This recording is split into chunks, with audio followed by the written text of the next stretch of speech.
আলহামদুলিল্লাহ, আল্লাহ তাআলা আমাদের এই জীবনের মধ্যে অনেক নিয়ামত দিয়েছেন। আমরা অনেকেই এখানে যারা আছে সবাই মনে হয় না যে একেবারে ফকির মিসকিনের লেভেলে কেউ আছি। আল্লাহ তাআলা আমাদেরকে সবাইকে স্বাচ্ছন্দ্য দান করেছেন, আলহামদুলিল্লাহ। আমাদের দেশের দিকে তাকাইলে পৃথিবীর বহু জায়গায় কত গরিব অসহায় মিসকিন আছে, যারা অপেক্ষা থাকে কখন আমরা তাদেরকে কিছু সাদাকা দেব, তারা সেখান থেকে নিজেদের জীবনে চালানোর জন্য কিছু পাবে। আল্লাহ তাআলা এমন অবস্থা থেকে আমাদের উদ্ধার করেছেন, আলহামদুলিল্লাহ। আল্লাহ তাআলা আমাদেরকে জীবন চলার পথে খরচপত্র, খাওয়া দাওয়া, কাপড় চোপড়, জীবনের সকল ক্ষেত্রে অতিরিক্ত খরচটাকে আল্লাহ তাআলা প্রচন্ড ঘৃণা করেন। বখিলি করা যেমন আল্লাহ তাআলা অপছন্দ করেন, কার্পণ্য করা, তেমনি টাকা পয়সার অপচয় করা আল্লাহ তাআলা প্রচন্ড ঘৃণা করেন। এবং এ বিষয়ে আল্লাহ তাআলা কোরআনে পাকে অনেকগুলো আয়াতে বলেছেন। রাসূলুল্লাহ সাল্লাল্লাহু আলাইহি ওয়াসাল্লাম আমাদেরকে গাইড করেছেন। দুটো শব্দ এসেছে, তাবযির এবং ইসরাফ। তাবযির হচ্ছে নাহক ভাবে খরচ করা, অন্যায় হারাম পথে খরচ করা। আর ইসরাফ হচ্ছে হালাল জিনিসই কিন্তু খামাখা অতিরিক্ত পয়সা খরচ করা, অপব্যয় করা। একটা বলতে পারেন অপচয়, যেটা বেকার। আর অপব্যয় হলো সীমার বাইরে খরচ করে ফেলা, হয়তো জিনিসটা অরিজিনালি হালাল। এই দুটো জিনিস আমাদের জন্য খেয়াল করা দরকার। আল্লাহ তাআলা আমাদেরকে এই যে সামনে যে কেন বিষয়টা এনেছি, এই ডিসেম্বর মাস শুরু হয়ে গেছে, এখন আমাদের অনেকেরই শপিং শুরু হয়ে যাবে। শপিং এর জন্য আমরা লাইন দেব, কি কি কাপড় চোপড় কিনবো। এইগুলো আমাদের ঘরে এই পর্যন্ত কি পরিমাণ কাপড় চোপড় আছে বলেন দেখি। আমি যদি প্রশ্ন করি এখানে যারা সবাই আছি, আপনার কয়টা ট্রাউজার আছে, কয়জনে বলতে পারবেন? এখন হাত তুলতে খোদার মধ্যে এগুলা নেওয়া মুশকিল। কয়টা শার্ট আছে, এমনকি আমরা যারা সকল তোপ পরি, আমাদের কয়টা তোপ আছে, কয়টা কার্ডিগান আছে, কয় জোড়া জুতা আছে, কোট কয়টা আছে, মহিলাদের হিসাব নিলে শাড়ি কয়টা আছে। আমার মনে হয় না যে অনেক মহিলা বলতে পারবেন জিজ্ঞাসা করলে কয়টা শাড়ি তার আছে। অগণিত। জুতা কয় জোড়া আছে, ভ্যানিটি ব্যাগ কয়টা আছে। কিন্তু এরপরেও যখন মার্কেটে যাবে একটা সুন্দর দেখলে কিনতে মনে চায়। এই যে আমরা অপব্যয় করে স্তূপ করে রেখে দিচ্ছি, এবং এমন এমন কাপড় চোপড় আছে 1 বছর 2 বছর 5 বছর পরা হয়নি, টাচও করা হয়নি, কিন্তু আছে। সুবহানাল্লাহ, কি অবস্থা আমাদের। আর এই যে শপিং এর জন্য লাইন দেব, মানে তাহাজ্জুদের জন্য জীবনে একদিন উঠে নাই, কিন্তু শেষ রাতে গিয়া ওই যেদিন 50% না কত কমিশন পাওয়া যায়, সেই দিন শেষ রাতে গিয়ে ওইখানে ঠিক মতো হাজিরা আছে, মাশাআল্লাহ। কোনো বছর মিস হয় না, কোনো বছর মিস হয় না, মাশাআল্লাহ। এই হলো কাপড় চোপড়ের বিষয়। এই শুধু এই বিষয় অপব্যয়ের বিষয় না, আমাদের জীবন চলা সব কিছুতে, বিশেষ করে খাওয়া দাওয়ার বিষয়ে যে পরিমাণ আমরা অপব্যয় করি, অপচয় করি, বেশি খাই, এটা যে কত ক্ষতি। এত লম্বা বিষয় অল্প সময় জমার মধ্যে কাভার করা মুশকিল, তবুও সবাইকে তার একসঙ্গে পাওয়া যায় না।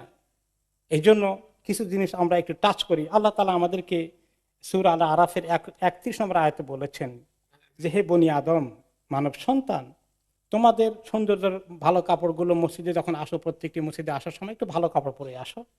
আর তোমরা খাও এবং পান করো, আল্লাহ হালাল করে দিয়েছেন যেগুলো। আর কিন্তু সীমা লঙ্ঘন করো না, অপব্যয় করো না, বাড়াবাড়ি করো না। যারা অপব্যয়কারী আল্লাহ তাদেরকে পছন্দ করেন না। এবং আরেকটি আয়াতে আল্লাহ তাআলা বলেছেন যে, যারা অপচয় করে এরা হচ্ছে শয়তানের ভাই। শয়তান তার রবকে অস্বীকার করে।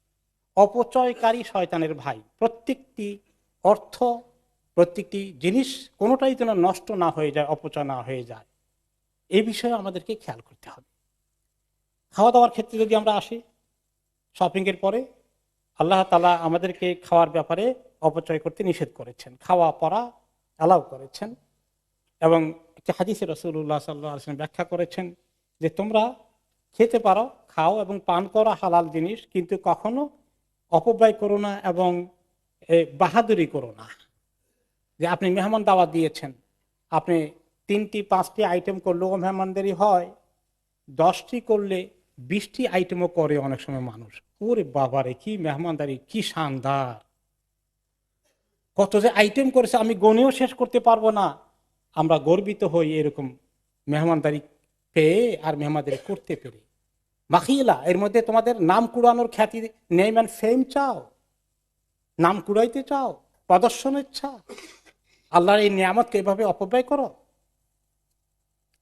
আচ্ছা, হাদিসে রাসূলুল্লাহ সাল্লাল্লাহু আলাইহি ওয়াসাল্লাম বললেন যে আল্লাহ তাআলা তোমাদের 3টি জিনিসকে পছন্দ করেন। একটা হচ্ছে 3টি জিনিস পছন্দ করেন, আর 3টি জিনিস খুবই অপছন্দ করেন। একটা হচ্ছে আল্লাহর ইবাদত করবে 1 নম্বর, 2 নম্বরে শিরক করবে না, 3 নম্বরে সবাই ঐক্যবদ্ধভাবে থাকবে, ইউনিটি সহকারে থাকবে, অনৈক্য সৃষ্টি করবে না। 3 নম্বর, আর যে 3টি জিনিস অপছন্দ করেন সেটা হচ্ছে অমুকে কি বলেছে, তমুকে কি বলেছে, মানুষের কথা বলা, এগুলা রেওয়ায়ত করা, বর্ণনা করা, খালি বলা বলি করা, কথা বেশি বলা, এগুলা বন্ধ করা, এগুলো আল্লাহ পছন্দ করেন না। আর বেশি করে প্রশ্ন করা, এটাও আল্লাহ পছন্দ করেন না। আর সম্পদকে নষ্ট করা, অপচয় করা, অপব্যয় করা, এটাও আল্লাহ পছন্দ করেন। খাওয়া দাওয়ার ক্ষেত্রে একটি হাদিসে তিনি বলেছেন, খাওয়ার ক্ষেত্রে পরিমিত খেতে, যে মানুষ বনি আদমের জন্য যে যে কতগুলো বস্তা ভর্তি করে, তার মধ্যে সবচেয়ে খারাপ বস্তা হচ্ছে নিজের পেট। নিজের পেটের মতো খারাপ বস্তা আর কোনোটা নাই। এটাকে যত কম ভর্তি করা যায়, যতটুকুন খাইলে মোটামুটি মেরুদণ্ড সোজা থাকে, এতটুকুন খাওয়াই ভালো, এর চেয়ে বেশি না খাওয়া। আর বেশি থেকে বেশি খেতে হলে পেটের 3 ভাগের 1 ভাগ খাবার, 1 ভাগ পানীয়, আরেক ভাগ নিঃশ্বাস নেওয়ার জন্য বাতাস ঢোকার জায়গা রাখা। মোমেন 1 পেটে খায়, আর যে মোমেন না তারা খায় 7 পেটে। আরেকটি হাদিসে তিনি বললেন। খাওয়া দাওয়ার ক্ষেত্রে গোশতের দিকে আমাদের কি ঝোঁক, গোশত ওইটার দিকে খালি নজর যায়, হাত যায়। এই ব্যাপারে ওমর ইবনে খাত্তাব রাদিয়াল্লাহু আনহু একদিন দেখলেন যে জাবের রাদিয়াল্লাহু আনহু গোশত কিনে নিয়ে যাচ্ছেন বাজার থেকে। তখন তার এত পলিথিনের ব্যাগ ছিল না, হাতে করে নিয়ে যাচ্ছেন, দেখা যাচ্ছে। তো তিনি দেখলেন যে কি কি ব্যাপার, কি বলে যে একটু গোশত খেতে মনে হয় তার ছিল, তো একটু গোশত কিনলাম আজকে। আশ্চর্য কথা, যখনই খাইতে মনে চায় তখনই কিনেন। সুবহানাল্লাহ, আমাদের তো প্রত্যেক দিনই খাইতে মনে চায়, আর প্রত্যেক দিনই পাকাই আর খাই আমরা। তারপরে তিনি বললেন যে এই আপনার যে খালি পয়সা করে দিছি কিনেন, পেটটারে একটু খালি রাখতে পারেন না? নিজের আত্মীয় স্বজন, অভাব অনটনে প্রতিবেশী যারা কষ্টে আছে, এদেরকে একটু দিতে পারেন না? খালি নিজে খাওয়ার চিন্তা করেন। এরপরে তিনি আরেকটি বলেছেন যে গোশতের মধ্যে এত ক্ষতি আছে, যেটা মদের মধ্যে যেরকম ক্ষতি আছে। এখন বর্তমানে মেডিকেল সায়েন্স কি বলে, গোশত বেশি খাইতে বলে না কম খাইতে বলে? সুবহানাল্লাহ, এটা মদের থেকে কম ক্ষতি না। তো ওই যে হাদিস 3 ভাগের 1 ভাগ খাওয়ার কথা, এই হাদিসটা শুনে একজন আরব ডাক্তার, চিকিৎসাবিদ্যা পারদর্শী ইবনে মাসওয়াই বললেন, সুবহানাল্লাহ, এই হাদিস যদি লোকেরা আমল করে, 3 ভাগের 1 ভাগ খায় খাবার, আরেক ভাগ পানি, আরেক ভাগ খালি রাখে, এই 3টি আমল করলে ডাক্তারদের সমস্ত ক্লিনিক বন্ধ হয়ে যাবে। আর মেডিকেল ওষুধ বিক্রি করার জন্য ফার্মেসিগুলো যেগুলো আছে, এগুলো ক্লোজ হয়ে যাবে খুব তাড়াতাড়ি। এত চমৎকার কথা, এবং আজকে আপনি যদি যান ডাক্তারদের কাছে, তারা এই কথাটাই বলবে। আসুন আমরা চেষ্টা করি অপব্যয় কিভাবে রোধ করা যায়। যে পরিমাণ পাক করি আমরা, এই পরিমাণে সবটুকু পেটে যায় না, কি বেশ কিছু ডাস্টবিনে যায়? আল্লাহকে ভয় করি। কত অসহায় মানুষ দেশে, আমাদের আত্মীয় স্বজন, গ্রামে প্রতিবেশী, রোহিঙ্গাদের কি অবস্থা। আল্লাহ তাআলা আমাকে দিয়েছে শুধু উদর পূর্তি করার জন্য, একটু হিসাব করে কম কম করে খাই। কম করে মানুষ, কম খেয়ে মানুষের অসুবিধা হয়েছে, এর তুলনায় বেশি করে খাওয়ার কারণেই রোগ সৃষ্টি হয়েছে, এটার পরিমাণই বেশি পৃথিবীতে। আল্লাহ তাআলা আমাদেরকে অপচয় কম করার, এই যে শপিং আসছে, শপিং করে করে করে করে আলমারি ভর্তি করার এই কম্পিটিশন থেকে, এই লোভ থেকে আল্লাহ তাআলা আমাদেরকে হেফাজত করুন।